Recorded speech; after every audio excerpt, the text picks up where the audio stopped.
Location थोड़ा सा change किया हमने। नेक्स्ट एपिसोड हमारा आता है कि आखिर पोर्टफोलियो तो बन गया लोगों का, भेजेंगे कहाँ पे वो? Nice question. तुमने कहाँ भेजा था? पहले तो मम्मी पापा को आशीर्वाद कि लग कैसा रहा है। मम्मी पापा ने हमारे जूते तो गए।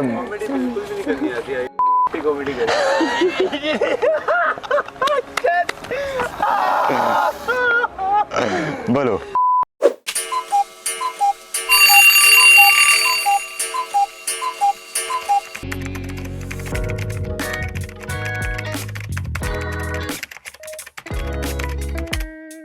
कहाँ कहाँ भेजोगे अपने पोर्टफोलियो? पोर्टफोलियो आपके हाथ में आ गया। देखो पोर्टफोलियो भेजना है, ऑब्वियसली बात है। कितनी पिक्चर्स होनी चाहिए यार? कम से कम 20 तो होनी चाहिए। 20 पिक्चर्स। अरे एक मैंने गलती करी थी, मेरे को पोर्टफोलियो मिला। हाँ। और मैंने बहुत सारे ईमेल एड्रेस कलेक्ट किए, बहुत सारे लोगों को, सबको भेज दिया। हाँ। पर मैं अपनी पिक्चर्स को कंप्रेस करना भूल गया ब्रो। सो अगर मैंने उनको कंप्रेस नहीं किया और हाई रेजोल्यूशन में भेज दिया ना, उन लोगों के ईमेल्स ब्लॉक होने लग गए क्योंकि बहुत ज़्यादा लोड चला गया, किसी ने नहीं देखा।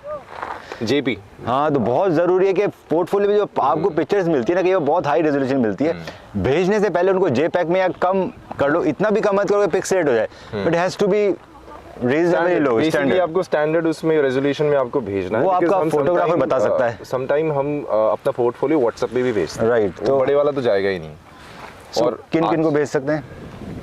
जितने भी आपके डिजाइनर्स हैं, आप आज की डेट में सारे इंस्टाग्राम में अवेलेबल ही हैं। तो आप उन सबको, आप उनके इंस्टाग्राम पे जाओ, सबकी मेल आईडी लो, आप वहाँ पे भेज सकते हो। अगर वहाँ नहीं मिलता है, आप उनकी वेबसाइट्स पे जाओ, आप चाहे किसी भी ब्रांड की वेबसाइट्स पे जाओ, आप उनको इजीली भेज सकते हो 1 बाय 1।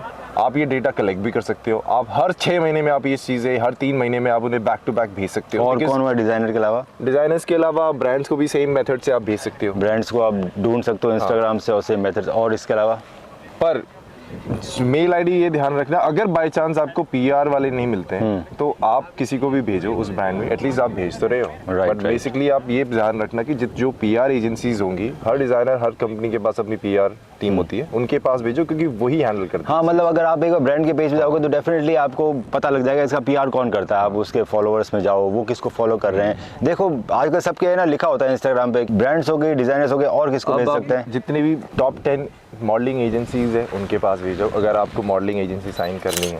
एंड इसके अलावा जितने भी आप, अगर आप शोज़ करना चाहते हो, अगर आप ऑडिशंस अगर आपने दिए हैं, तो उसमें जितने भी कोऑर्डिनेटर्स होते हैं, बैक स्टेज मैनेजर्स, हम जिन्हें बैक स्टेज मैनेजर्स, तो उनका कॉन्टैक्ट नंबर लो या मेल आईडी लो। अगर वो कंफर्टेबल नहीं है कॉन्टैक्ट नंबर शेयर करने में, ज़्यादातर बोल देते हैं शेयर करते हैं। और हम लोग ने व्हाट्सएप पे भी आप भेज सकते हैं। आपके हिसाब से जेंडर सबसे इम्पोर्टेंट कौन है इन सब में से? चलो अभी तो बहुत सारे बता दिए, पर सब अगर किसी को एक ही जने को भेजना है तो किसको भेजना चाहिए? यार मैं जस्ट आपके हिसाब से सबसे इम्पोर्टेंट कौन सा इनमें से? सबसे इम्पोर्टेंट जो क्विकली अपडेट देगा वो आपको देगा कोऑर्डिनेटर्स, आई थिंक, और एजेंसीज। तो सबसे पहला आपका है कि एजेंसीज और कोऑर्डिनेटर, इन दोनों को तो भेजो ही भेजो। मेरे हिसाब से दोस्तों एजेंसीज जो अच्छी इंडिया की है उनको सबसे पहले भेजो, क्योंकि अगर आपको एक बार एजेंसी ने साइन अप कर लिया तो इन सबको एजेंसीज अपना आप ही भेज देगी। They are like your manager.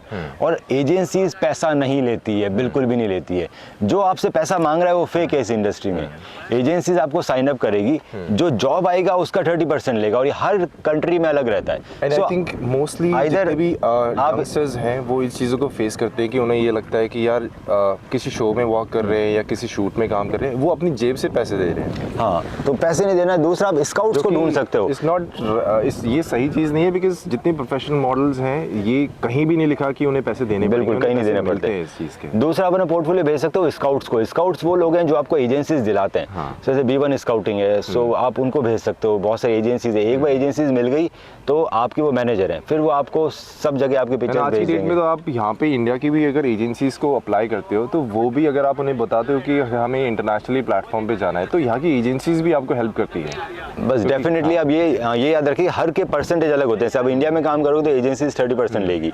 अगर आप पेरिस में काम करोगे, जैसे मैं एलीट पेरिस के साथ था, तो वो 65% तक ले लेते हैं। न्यूयॉर्क के अंदर लगभग 50 to 40% तक ले लेते हैं। मदर एजेंसी लेती है? नहीं, 10% लेती है, पर वो एजेंसी के कट में से लेती है, आपके कट में से नहीं लेती। ये गलतफहमी है लोगों को, वो मैं दूर करना चाहता हूँ। अगर आप कोई मदर एजेंट है और उसके बाद आपको कोई बाहर की एजेंसी मिलती है, सो वो जो 10% लेगी वो एजेंसी के कट में से लेगी। आपको उतना ही मिलेगा जितना एक मॉडल जो विदाउट मदर एजेंसी जाता है उसको मिलेगा। दूसरा, अगर आप मिलान जाते हो तो वहाँ भी आपको 70% तक मिलता है, 30% एजेंसी रख लेती है। सो हर कंट्री के अलग नॉर्म्स हैं। मैं अपने हॉस्टल में था, मैं कुछ पता नहीं क्या मैगी वैगी खा रहा था, तो मैं देख रहा हूँ जूम में मनु बोरा चल रहा है और मैं सोच रहा हूँ यार क्या काश यार, बन जाता। काश मैं भी बन सकता हूँ क्या, मतलब इनकी लाइफ ही अलग होगी। एंड देन मुझे क्या पता था कि मेरी कहानी यहीं आके बढ़ेगी। बताओ। Now we are making podcast together. तो मतलब ये बोल रहा है कि आप अगर मैगी खाओगे तो मॉडल बन जाओगे। नहीं नहीं, इट्स जस्ट बिकॉज कि आप जितना पॉजिटिव अपनी लाइफ के लिए रहोगे, थॉट प्रोसेस जरूरी है। थॉट प्रोसेस जितना अच्छा होगा। एक बुक आई नेवर एक्सपेक्ट। वो कौन सी बुक है? Secret, law of attraction. अगर जो सोचोगे वो मिलेगा है वैसे। चलो इस But टाइम at the अपना same एपिसोड time एंड करते हैं also- दोस्तों। नेक्स्ट टाइम मिलेंगे नेक्स्ट एपिसोड में। बिल्कुल। Tata bye.